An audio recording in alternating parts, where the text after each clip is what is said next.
우리 성가대 찬양 감사드리고요. 여름이지만 이렇게 열심히 주님의 교회를 섬겨주시는 것 대단히 감사드립니다. 지난번 주일까지 우리 빌립보서 말씀을 가지고 강해 설교를 했어요.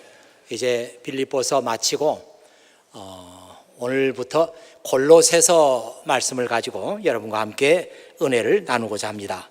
오늘 여러분과 함께 나눌 말씀은 삶을 변화시키는 복음, 삶을 변화시키는 복음, 이런 제목으로 함께 은혜를 나누도록 하겠습니다. 제일 먼저 궁금한 것이 있는데, 이 골로새라고 하는 곳이 지명입니다.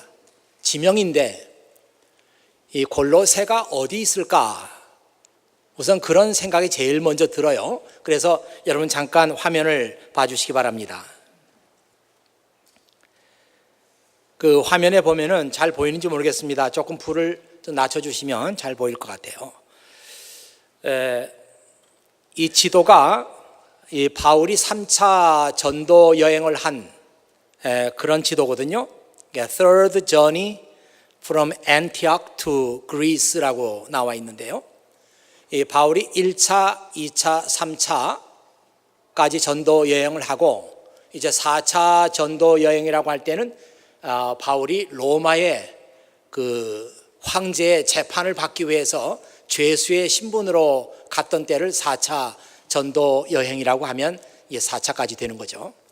근데 1차는 비교적 짧게 전도 여행을 했고 2차가 이제 본격적으로 전도 여행이 시작이 됩니다.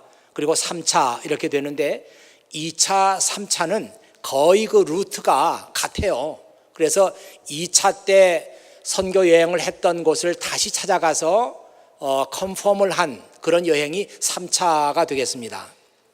그래서 제일 먼저 그 어디를 출발하는가 하면은 그 지금 제가 볼 때는 오른쪽 엔티아크라고 하는 그 지중해 연안에 도시가 있는데 거기서부터 출발을 하는 거죠. 그래서 터키 지방으로 넘어가서 다시 그 그리스를 연안을 돌아가지고 다시 그 예루살렘으로 오는 이것이 3차 전도 여행입니다. 자, 그러면 이 그 엔티악을 출발해 가지고 터키로 들어갔던 그 루트를 여러분 마음속에 기억을 하고요. 이제 골로새가 어디 있나? 다음 그 슬라이드 한번 보겠어요? 여기에 그 세 지명이 나와 있는데 하나는 골로새, 하나는 그 라오디게아, 또 하나는 히에라폴리스.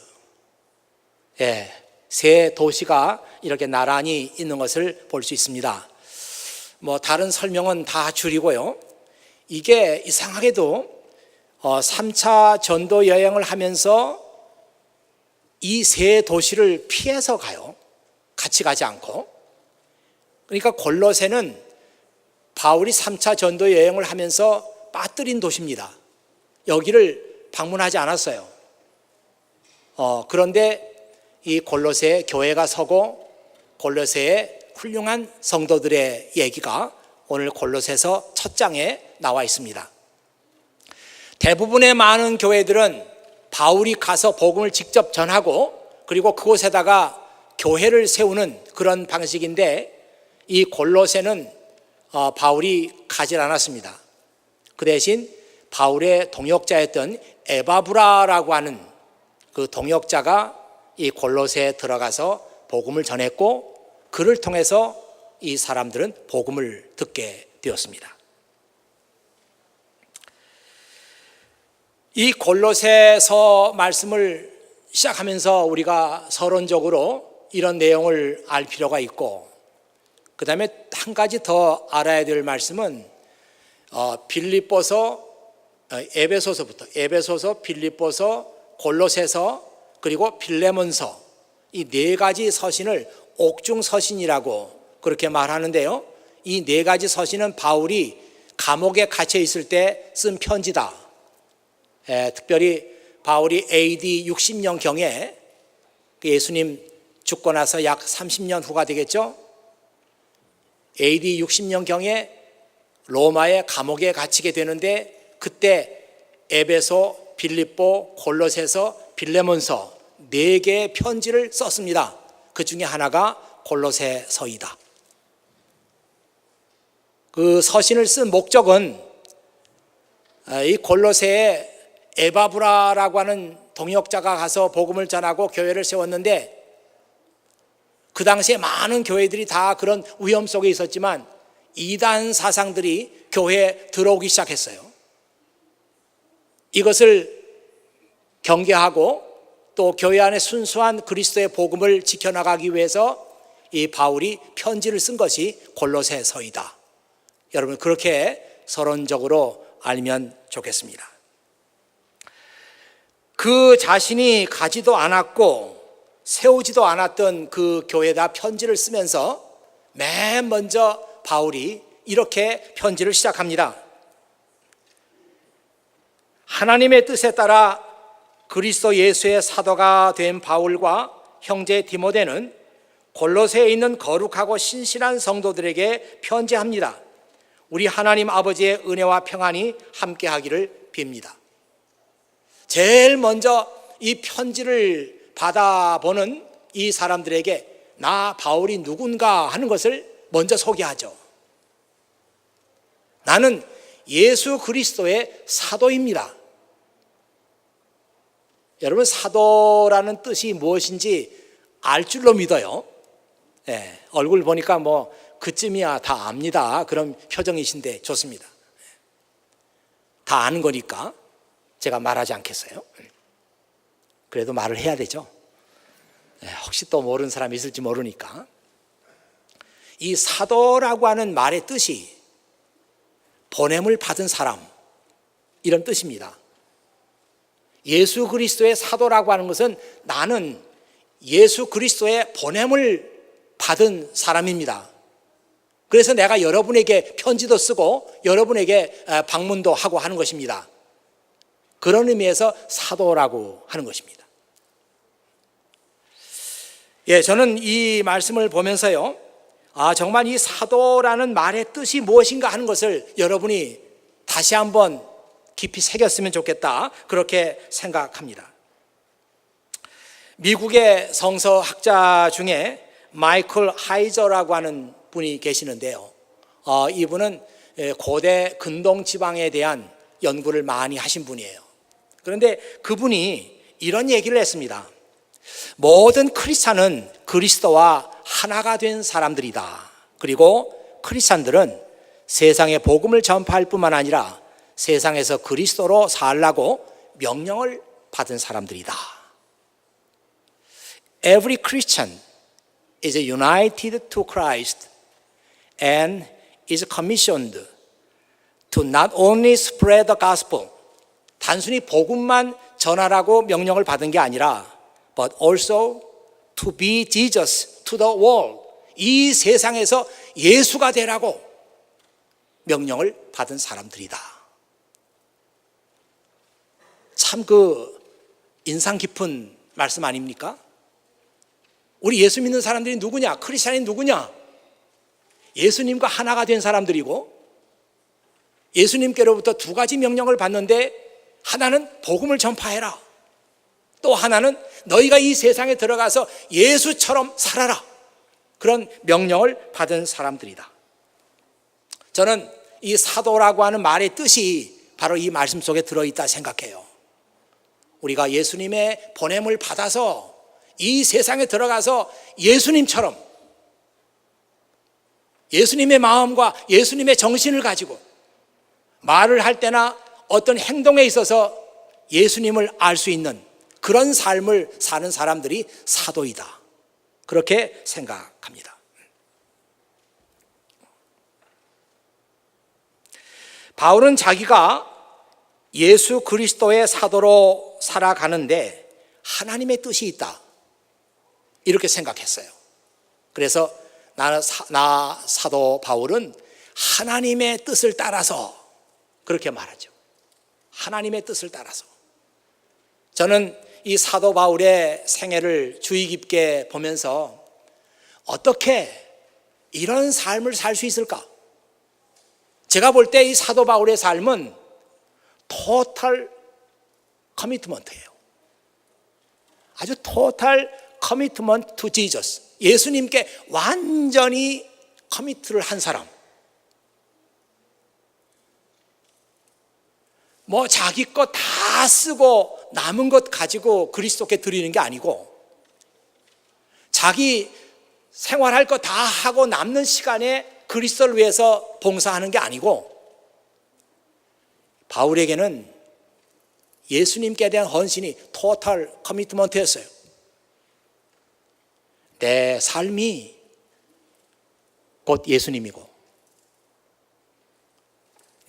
내가 산다고 하는 건 곧 예수를 위해 사는 것이고, 나에게 있어서 삶이라고 하는 것은 곧 지저스 크라이스트.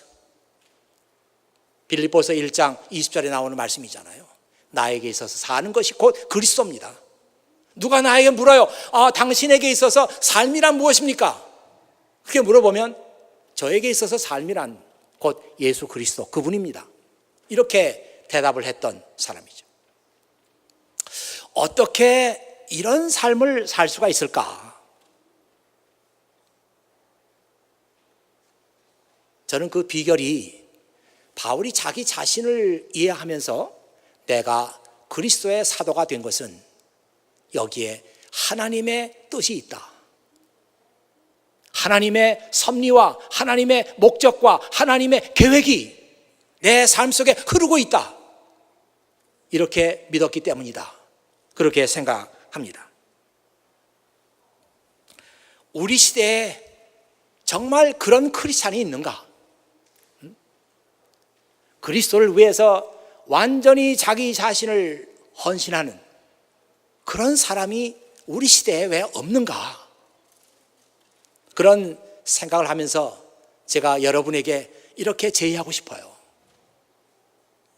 한번 여러분 스스로가 그런 사람이 이 주변에 없다고 한탄하는 것이 아니라 여러분 스스로가 한번 예수 그리스도에게 그렇게 완전히 헌신하는 그런 사람이 되고 싶지 않은가?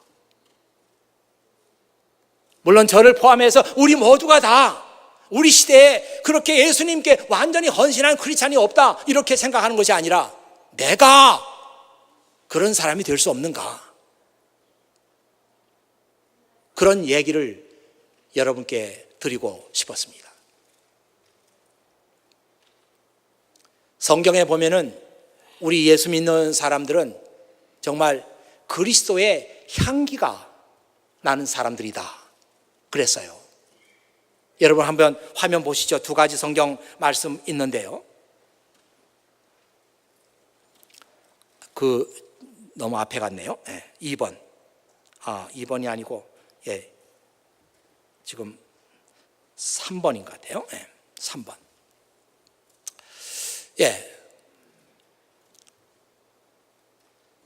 예수 믿는 사람들이 예수님께 완전히 커밋하면 예수님의 향기가 난다. 고린도후서 2장 14절에 있는 말씀인데요. 그리스도 안에서 항상 우리를 이끌어 어디서나 우리로 그분을 아는 향기를 풍기게 하시는 하나님께 감사드립니다. 또 고린도후서 2장 15절에는 우리의 삶은 하나님께로 올라가는 그리스도의 향기입니다. Our lives are a Christ-like fragrance rising up to God. 우리의 삶이 뭐냐? Christ-like fragrance. 예수님을 닮은 그 향기. 이거 나오는 사람이에요. 이런 사람이 정말 예수님께 토탈 커미트먼트를 한 사람이 아니냐. 한번 여러분이 이 말씀을 도전적으로 한번 받아들여 보세요. 나에게서 예수님의 향기가 난다. 언젠가 한번 여러분과 나눈 말씀입니다만은 그 존 웨슬리라고 하는 사람이 설교문을 쓴 것 중에 많은 설교문이 남아 있는데 그 제목 중에 하나가 반쪽 크리스찬입니다. 절반만 크리스찬이라는 거죠. 그가 그 설교문 속에서 이렇게 말했어요. 하나님은 우리가 반쪽 크리스찬으로 사는 것을 원하지 않으신다. 또 그가 한 번은 윌리엄 로라고 하는 사람이 쓴 유명한 고전을 보면서 이렇게 말했습니다. 윌리엄 로가 쓴 크리스찬의 완전이라는 책과 심각한 부름이라는 책이 내 손안에 들어왔다. 나는 그 책을 읽고 반쪽 크리스찬으로 산다는 것은 불가능하다는 결론을 내렸다. 나는 그리스도에게 나의 온 영혼과 몸 그리고 나의 전 재산을 드리기로 결심했다.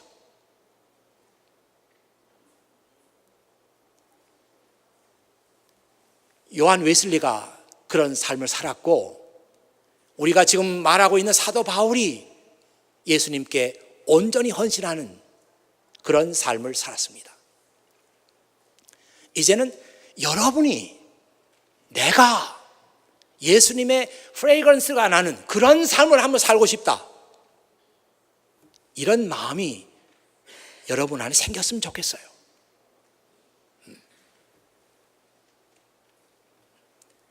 Christ-like fragrance. 야, 얼마나 참 아름답고 얼마나 좋은 말이에요. 그 말씀을 생각만 해도 우리 마음이 즐거워집니다. 바로 여러분에게서 그런 향기가 나오는 주님, 제가 그런 크리스찬이 되고 싶습니다. 한번 그런 그 간절한 헌신의 기도를 하나님께 올리시는 여러분이 됐으면 좋겠습니다. 이 골로새 교인들에게 자기 자신을 소개한 바울은 이제 본격적으로 편지를 이렇게 시작하죠. 여러분을 위해서 기도할 때마다 우리 주 예수 그리스도의 아버지 하나님께 감사드립니다. 그것은 여러분이 예수 그리스도를 잘 믿고 모든 성도를 사랑하고 있다는 소식을 들었기 때문입니다. 여러분의 이러한 믿음과 사랑은 하나님께서 여러분을 위해 하늘에 예배해 두신 것에 대한 소망에서 나온 것이 아닙니까? 이 소망에 대해서는 처음 여러분이 복음을 받을 때 이미 들었던 것입니다. 3절에서 5절에 있는 말씀이거든요. 이 말씀에서 우리가 처음으로 알 수 있는 것이 바울이 골로새 교회를 생각하면서 기도할 때마다 빼놓지 않고 기도하고 있었구나. 그런데 기도할 때마다 이 골로새 교회를 위해 생각하고 기도하면은 하나님께 감사의 기도가 막 나왔다는 거예요. 왜 감사의 기도가 나왔는가 하면 하나님, 지금 골로새 교회가 예수 그리스도를 믿는 믿음으로 잘 성장하고 있으니 감사합니다. 그리고 이 골로새 교회가 사랑이 넘치는 교회로 성장하고 있으니까 하나님 감사합니다. 이런 감사의 기도가 나온다는 거예요.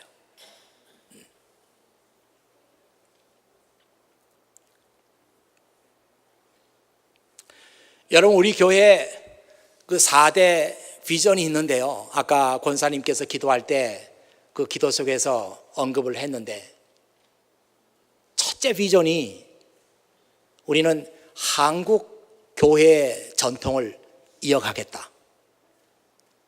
한국 교회의 전통을 이어가면서 우리는 예수 그리스도의 복음에 충실한 교회가 되겠다. 이것이 첫 번째 우리 비전이고, 두 번째 비전은 우리는 교회의 영광을 회복한다. 지금 교회가 하나님의 교회로서 그리스도의 몸으로서 구실을 잘하지 못하고 그 찬란한 영광을 다 잃어버리고 있는데, 우리는 정말 잃어버린 교회의 영광을 회복하는 그런 교회가 되겠다. 세 번째가 우리는 하나님의 선교에 적극적으로 동참한다. 네 번째가 우리는 이 조국과 세계를 섬길 인재를 배출한다. 이것이 우리 교회의 네 가지 비전입니다. 이 비전뿐만이 아니고 제가 즐겨 사용하는 슬로건이 있어요. 믿음과 사랑과 희망의 신앙 공동체. 믿음과 사랑과 희망의 신앙 공동체 케임브리지 한인교회. 이번 전교인 수련회 갔을 때 앞에 배너가 붙어 있었죠. 그 배너 위에 그 글이 써 있었습니다. 제가 이런 슬로건을 생각했을 때 그때가 한 15년 넘은 것 같아요. 오래됐습니다. 그러면 지금 우리 교회가 그 슬로건처럼 예수 그리스도를 믿는 믿음으로 우리가 잘 자라고 있고 성도들 간에 사랑이 넘치는 교회가 되고 있고 소망이 넘치는 공동체로 우리 교회가 성장하고 있는가? 여기에 대해서 자신 있게 답을 할 수가 없습니다. 사실 이것은 우리 교회뿐만 아니라 이 세상에 존재하는 모든 교회들이 다 소망하는 내용이라고 생각해요.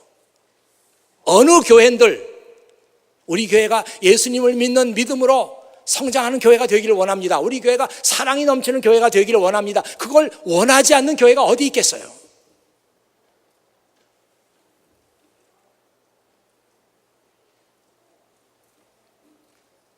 그런데 소원대로 되지 않습니다.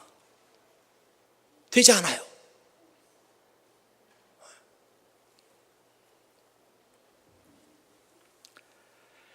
요즘의 교회들을 보면은 과거보다 더 교회다운 모습을 잃어가고 있는 것 같아요. 일간 신문에 다 났던 기사니까 여러분들이 아마 조금 보신 분들은 충격적으로 보신 기사가 있습니다. 분당 옆에 판교라는 도시가 있는데 그 신도시가 됐어요. 예전에 그게 아주 시골이었는데 지금은 아주 신도시로 이제 발전하고 있는 곳인데 거기에 어떤 교회가 그 어마어마한 교회를 지었어요. 그 교회 신자가 10,000명이 넘어요. 그리고 그 교회에서 3년에 걸쳐서 교회를 졌는데 지상으로 7층, 지하로 5층, 연 건평은 얼마래나? 연 건평은 26,000평, 평에 대해서 잘 모르시죠? 26,000평, 어쨌든 어마어마한 규모라고 생각하면 돼요. 저는 그 교회 소식을 일찍이 듣고 이런 교회가 생겼구나. 근데 겉에서 보면 전혀 교회 같지 않아. 아주 훌륭한 무슨 상가 건물이나 아니면 오피스 빌딩이에요.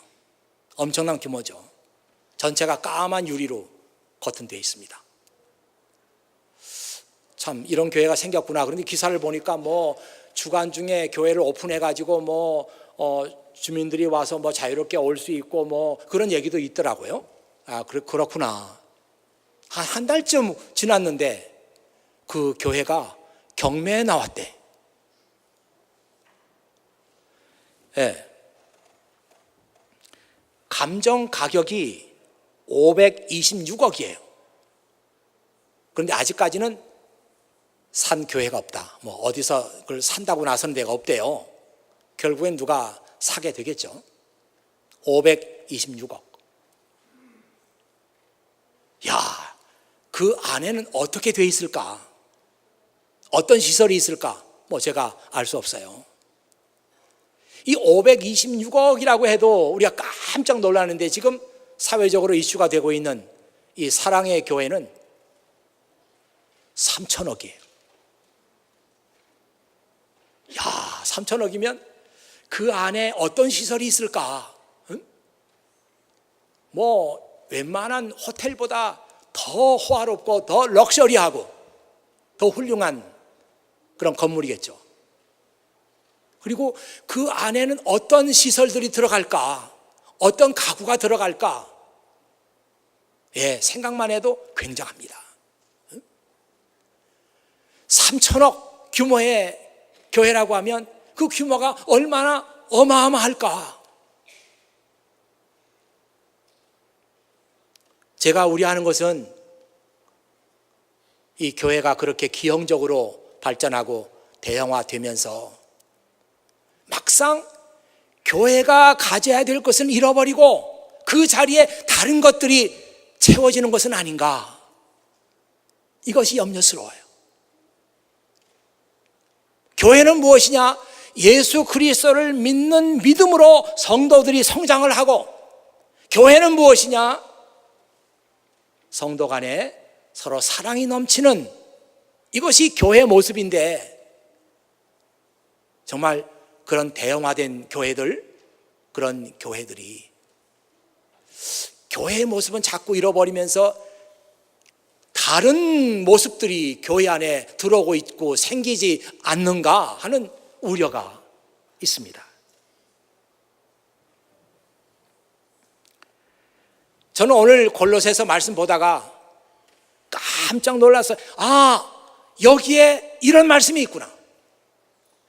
우리 모두가 다 고민하는 교회 문제, 어떻게 하면은 예수님을 믿는 믿음으로 잘 성장하는 교회가 될 수 있을까? 어떻게 하면은 사랑이 넘치는 교회가 될 수 있을까? 이 문제에 대한 해답,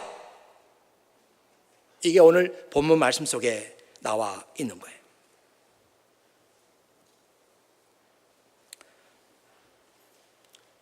오늘 말씀에 보면은 믿음과 사랑은 그냥 나오는 것이 아니라 하나님께서 우리를 위해서 예비하신 것들에 대한 소망, 그 소망에서 사랑과 믿음이 나온다, 이렇게 쓰고 있습니다.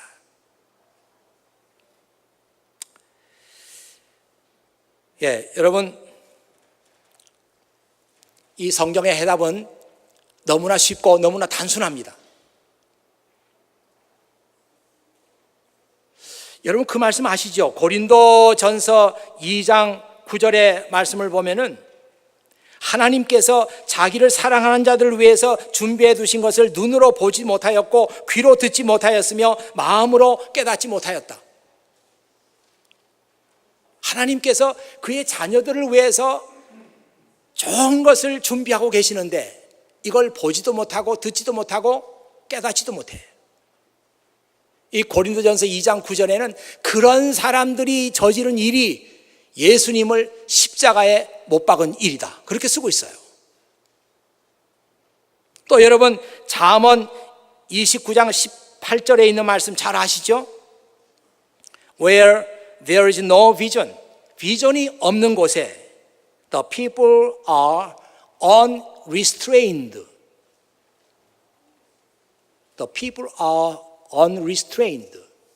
이게 restrain이라고 하는 말이 막 이렇게 사람을 억압하고 컨트롤하는 거잖아요. unrestrained, 그러니까 컨트롤할 수 없다는 거예요. 비전이 없는 곳에서는 사람들이 제멋대로 행동하기 때문에 그 사람을 통제할 수가 없어요. 무슨 일을 할지 몰라. 그런 사람들이 예수님도 십자가에 못 박는 사람들이니까요. 하나님께서 우리를 위해서 예비해 놓으신 것이 얼마나 훌륭한 것이냐, 이거를 모르는 사람들에게는 믿음도 생기지 않고 사랑도 생기지 않는다. 성경은 지금 그렇게 쓰고 있습니다. 한번 화면을 보시죠. 지금 6번인데요.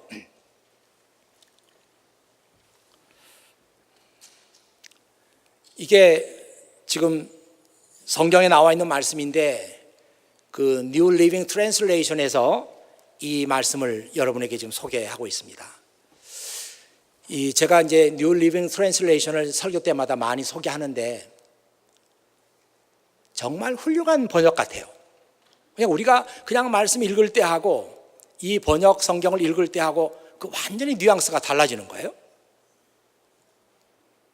한번 보세요. The same good news that came to you is going out all over the world. 여러분들에게 처음으로 전해졌던 그 복음이, 똑같은 복음이 지금 온 세상에 퍼져 나가고 있습니다.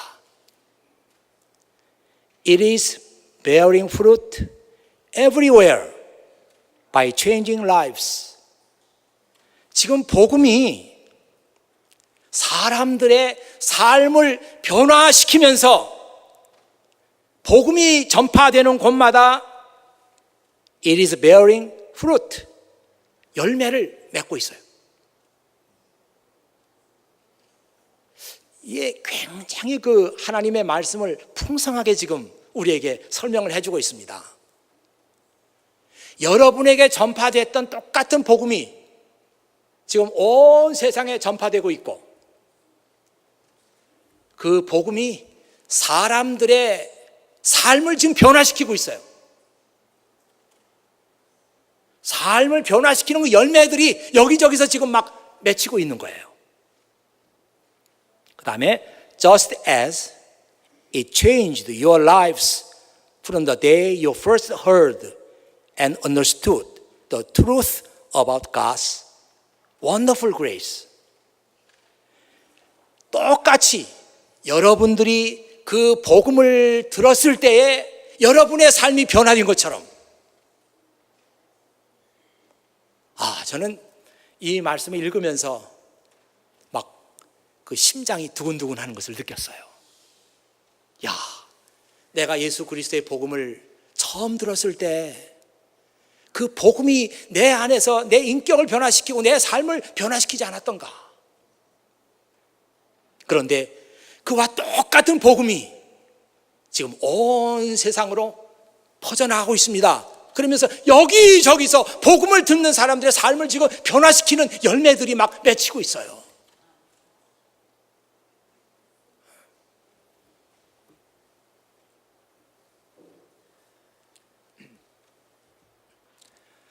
모를 때는 그냥 모르면 그냥 모르는 게 약이다는 말도 있는데, 알면은 충격이에요.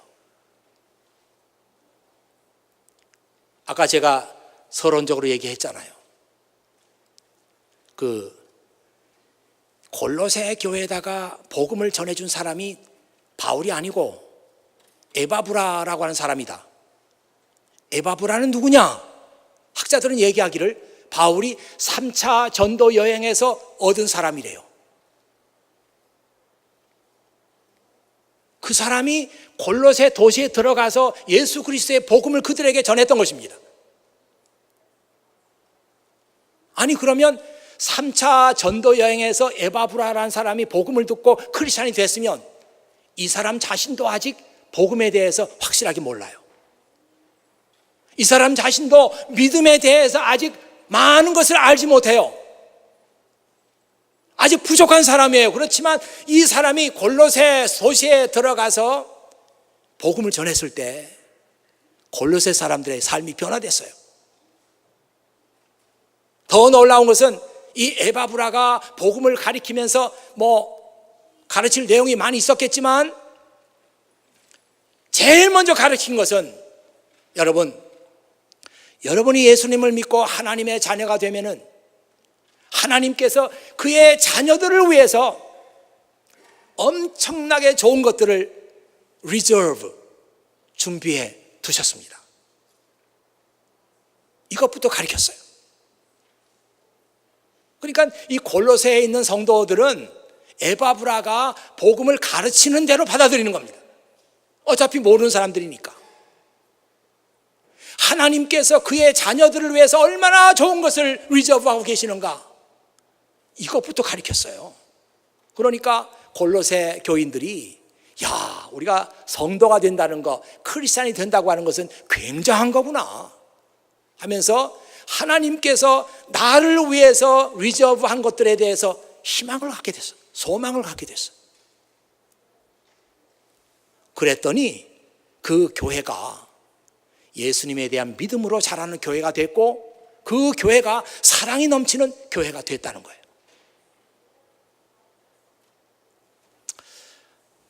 정말 그 말씀을 이렇게 읽으면서 제 가슴이 참 뻥 뚫리는 것 같은 시원함을 느끼고, 여러분의 가슴도 그렇게 뻥 뚫려서 정말 막힌 것이 쑥 내려가는 것 같은 말씀의 은혜가 여러분에게 있으면 좋겠어요. 이건 교회 문제뿐만 아니라 여러분 개인에 대한 것도 마찬가지입니다. 내가 어떻게 믿음이 잘 자라는 크리스찬이 될까? 내가 어떻게 사랑이 넘치는 크리스찬이 될까? 하나님께서 너를 위해서 예비하신 것들에 대한 희망을 가져라. 그러니까 우리 교회가 사랑이 넘치고 믿음으로 잘 성장하는 교회가 되기 위해서 성경적인 해답은 그거예요. 하나님께서 성도들을 위해서 준비해 놓으신 것들을 가르쳐라. 그게 뭔지 그걸 배워라. 그걸 함께 나눠라. 그러면 이 교회는 가만 내버려둬도 믿음이 자라는 교회, 사랑이 넘치는 교회가 된다. 이것이 성경적인 대답이에요. 제가 생각해 보니까 정말 맞는 말씀이에요. 믿음을 가르쳐서, 사랑을 가르쳐서 믿음 없던 사람이 생기고 사랑하지 않던 사람이 사랑하는 경우가 별로 없었어요. 과거 저의 목회 경험도 보니까 하나님께서 그의 자녀들을 위해서 얼마나 좋은 것들을 리저브하고 계시는가, 여기에 대해서 많이 설교하지 않았어요. 그러니까 교회가 소망이 없는 교회가 된 거예요. 소망이 없는 교회가 되니까 믿음이 자라지 않아. 사랑이 없어. 이건 많은 교회들의 문제라고 생각합니다. 많은 교회들의 문제라고 생각해요. 오늘 삶을 변화시키는 복음 첫 번째 시간 하면서 이제 마지막 말씀 전하고 설교 마치겠습니다. 맨 마지막에 뭐라고 그러는가 하면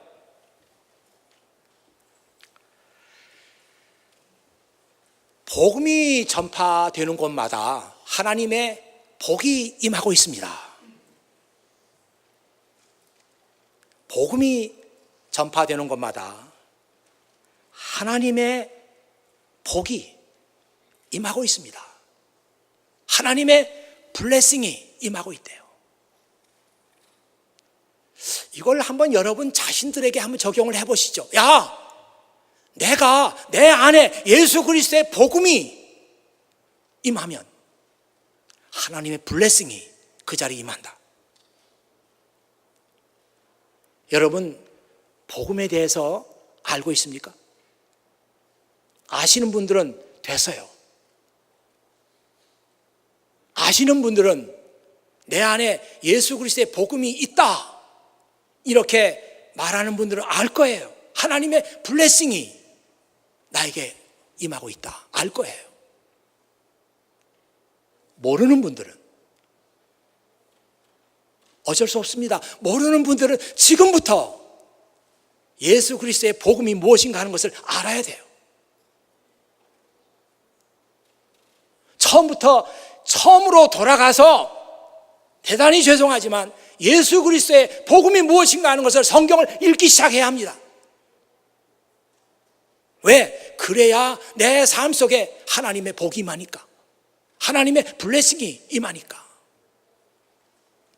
아까도 얘기했잖아요. 복음이 전파되는 곳마다 사람들의 삶을 변화시키고 있습니다. 이게 하나님의 블레싱이에요. 사람이 쉽게 변화됩니까? 사람처럼 변화 안 되는 게 없어요. 웬만한 것들은 한 5년, 10년 지나면 어떤 결과가 나와요. 사람은 잘 나오지 않아요. 사람처럼 변화되지 않는 것이 없어요. 사람은 무엇으로 변화되는가? 예수 그리스도의 복음으로 변화된다. 여러분의 삶 속에 예수님의 복음이 임할 때 여러분에게 하나님의 블레싱이 임하는 거예요. 이게 성경의 메시지입니다.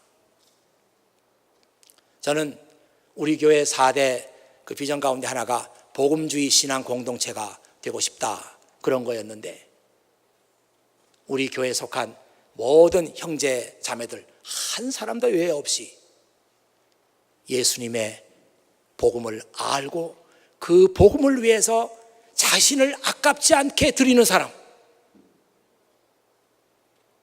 total commitment to the gospel.